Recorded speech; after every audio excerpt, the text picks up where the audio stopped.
Salam damai dan sejahtera di dalam nama Tuhan Yesus Kristus untuk kita sekalian dimanapun saudara berada. Kita kembali melanjutkan pembacaan dan renungan dari Mazmur. Kita membaca Mazmur ke-70, ayat 1 sampai dengan ayat yang ke-6.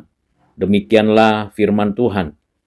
Untuk pemimpin biduan dari Daud pada waktu mempersembahkan korban peringatan. Ya Allah, bersegeralah melepaskan aku, menolong aku ya Tuhan.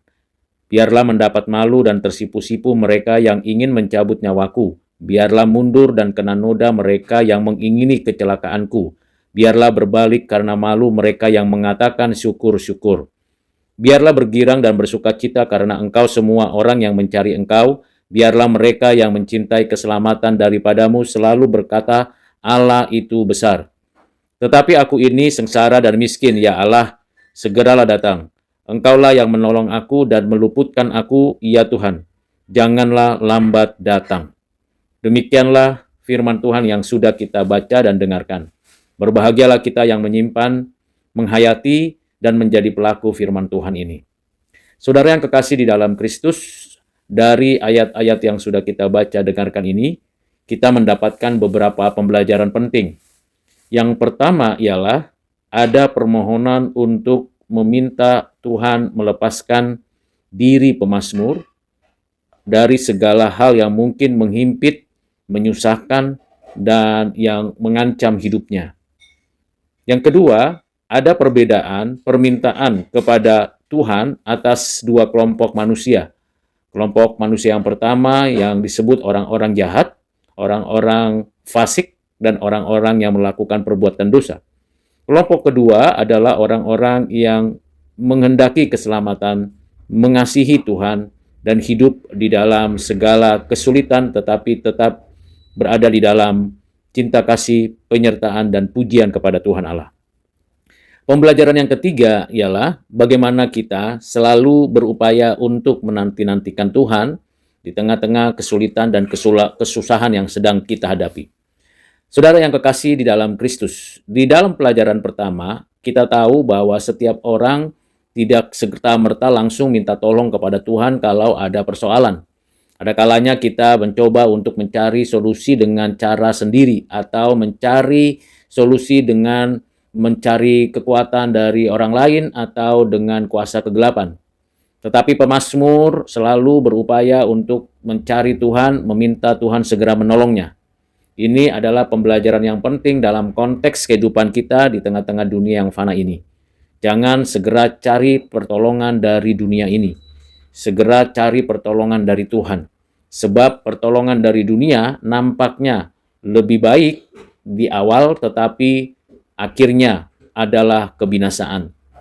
Walaupun memang kita menanti-nantikan pertolongan Tuhan itu tidak serta-merta langsung kita peroleh dan kita alami, tetapi ujungnya adalah sukacita. Itulah sebabnya kita perlu dan penting bersabar meminta Tuhan berkarya dalam hidup kita. Karena waktu Tuhan bukanlah waktunya kita. Kita tidak bisa merancang atau mengatur Tuhan bertindak seperti apa menurut kemauan kita.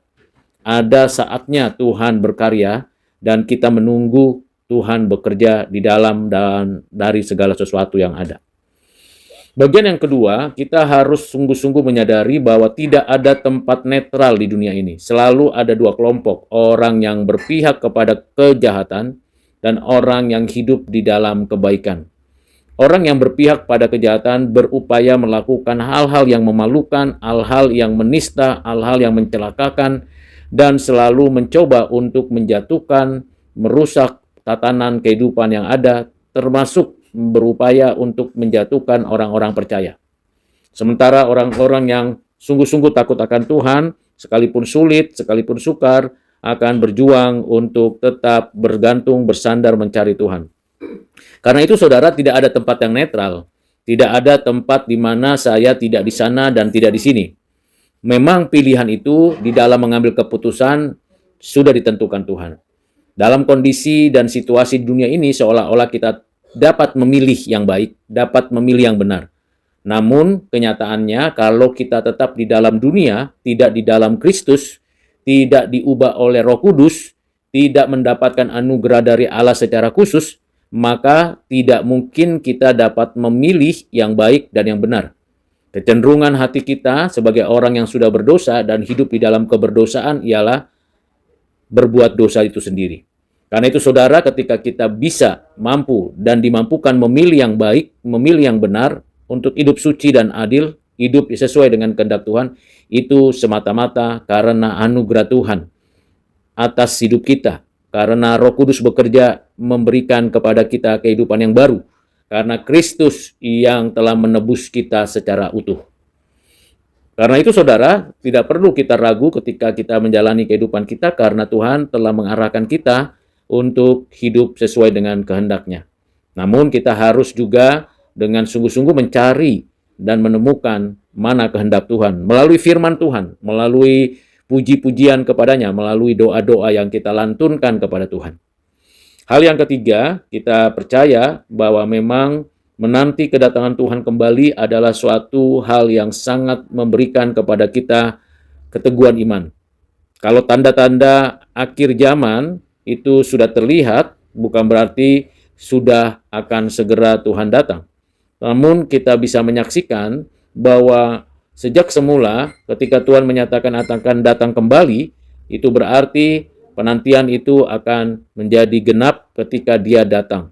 Dan pasti Tuhan Yesus datang kembali. Tidak ada yang dapat menghalangi, menghambat, atau merintangi.